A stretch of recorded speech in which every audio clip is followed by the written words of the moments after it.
নমস্কার বন্ধুরা, শ্রাবণী রান্নাঘরে আপনাদের সবাইকে স্বাগত জানিয়ে আমি আবারও একটা রান্নার ভিডিও নিয়ে আপনাদের সামনে চলে এসেছি।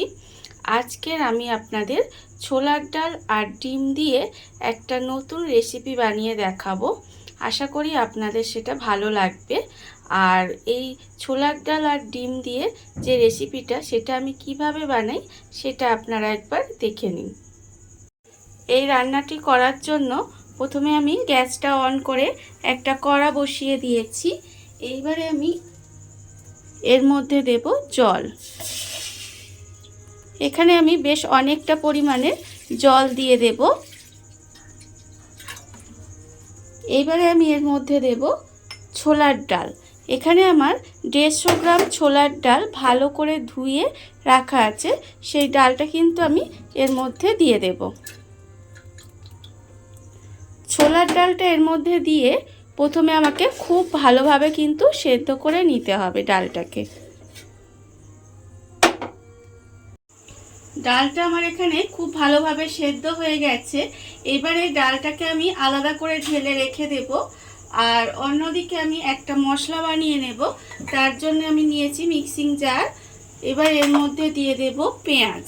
এখানে আমি দুটো মাঝারি সাইজের পেঁয়াজ কুচিয়ে রেখেছি, সেই পেঁয়াজটা আমি এর মধ্যে দিয়ে দিলাম। আর আমি দেব আদা কুচি দিয়ে দিলাম, আর দিলাম দুটো শুকনো লঙ্কা দিয়ে এটাকে আমাকে পেস্ট বানিয়ে নিতে হবে। ডালটা আমি এখানে আলাদা করে ঢেলে রেখে দিয়েছি, আর মশলাটাও কিন্তু এখানে আমার রেডি হয়ে গেছে। এবারে মশলাটাকে আমি সরিয়ে রেখে দেব। আর অন্যদিকে গ্যাসটা অন করে কড়া বসিয়ে দিয়েছি। এবারে আমি এর মধ্যে দেব সর্ষের তেল। এখানে প্রায় 3 চামচের মতো আমি সর্ষের তেল দিলাম। এবারে তেলটা একটু গরম হবে, সেই সময় আমি এখানে ডিম সেদ্ধ করে রেখে দিয়েছি। এবারে ডিমটাকে আমি এইভাবে মাঝখান দিয়ে কেটে নেব। প্রত্যেকটা ডিম কিন্তু আমি এইভাবে কেটে নেব। এখানে আমার 3টে ডিম আছে, আর এই 3টে ডিমের প্রত্যেকটাই কিন্তু মাঝখান থেকে এভাবে প্রথমে কেটে নিতে হবে। ডিমটা আমি মাঝখান থেকে কেটে নিয়েছি। এইবারে ডিমের মধ্যে আমি দেব অল্প সামান্য একটু নুন, আর দেব অল্প একটু হলুদ গুঁড়ো, আর আমি এর মধ্যে দেব অল্প সামান্য একটু লঙ্কার গুঁড়ো দিয়ে ডিমটাকে খুব ভালোভাবে প্রথমে মেখে নিতে হবে। ডিমগুলোর মধ্যে ভালোভাবে মশলা মাখানো হয়ে গেছে, আর অন্যদিকে কিন্তু তেলটাও আমার খুব ভালোভাবে গরম হয়ে গেছে। এবার এই ডিমগুলো তেলের মধ্যে দিয়ে একটু ভেজে নিতে হবে। খুব সাবধানে কিন্তু ভাজতে হবে ডিমগুলোকে, যাতে ভেঙে না যায়। এইভাবে অল্প অল্প দিয়ে ডিমগুলোকে আমার ভেজে নিতে হবে। ডিমগুলো আমার ভাজা হয়ে গেছে। এইবারে ডিমগুলোকে আমি আস্তে আস্তে তুলে রেখে দেব।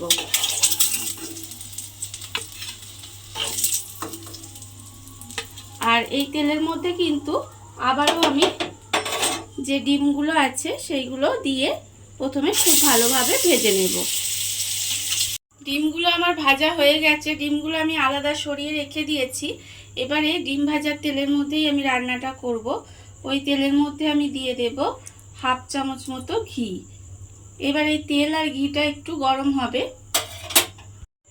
তেল আর ঘিটা আমার গরম হয়ে গেছে। এইবারে যে মশলাটা আমি এখানে পেস্ট করে রেখেছিলাম সেই মশলাটা আমি এর মধ্যে দিয়ে দেব পুরোটা।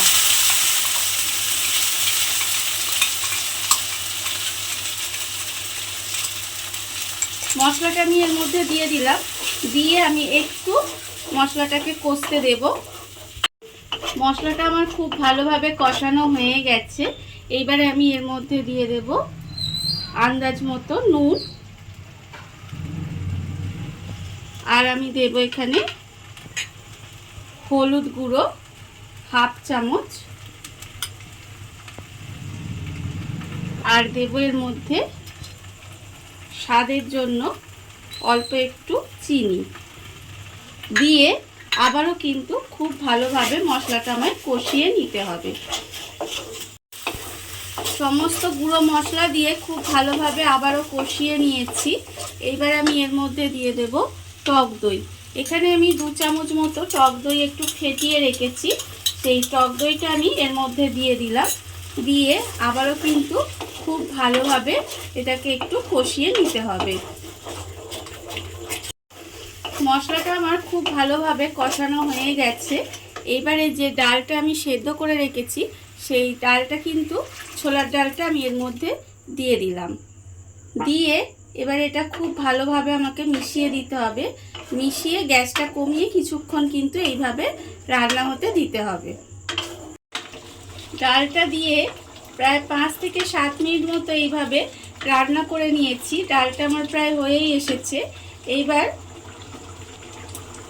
আমি দিয়ে দেব এর মধ্যে যে ডিমগুলো আমি এখানে ভেজে রেখেছিলাম, সেই ডিমগুলো এর ওপর থেকে দিয়ে দেব। ডিমগুলো দিয়ে একটু আলতো হাতে একটু নাড়াচাড়া করে দেব। আর আমি দেব এর মধ্যে অল্প সামান্য একটু গরম মশলার গুঁড়ো। গরম মশলার গুঁড়ো দিয়ে এবারে এটাকে মিশিয়ে আমি গ্যাসটা অফ করে ঢাকা দিয়ে কিছুক্ষণ এইভাবে রেখে দেব। রেখে দিলেই কিন্তু রান্নাটা আমার রেডি হয়ে যাবে। দেখুন বন্ধুরা, বাড়িতে থাকা অল্প উপকরণ দিয়ে কত সুন্দর ছোলার ডাল আর ডিমের নতুন একটা রেসিপি তৈরি হয়ে গেছে। আর এটা কিন্তু খেতেও ভীষণ ভালো হয়। আর এই ভিডিওটা যদি ভালো লাগে তাহলে লাইক করবেন, কমেন্ট করবেন আর সাবস্ক্রাইব করবেন আমার চ্যানেলকে। আজ এই পর্যন্ত, নমস্কার।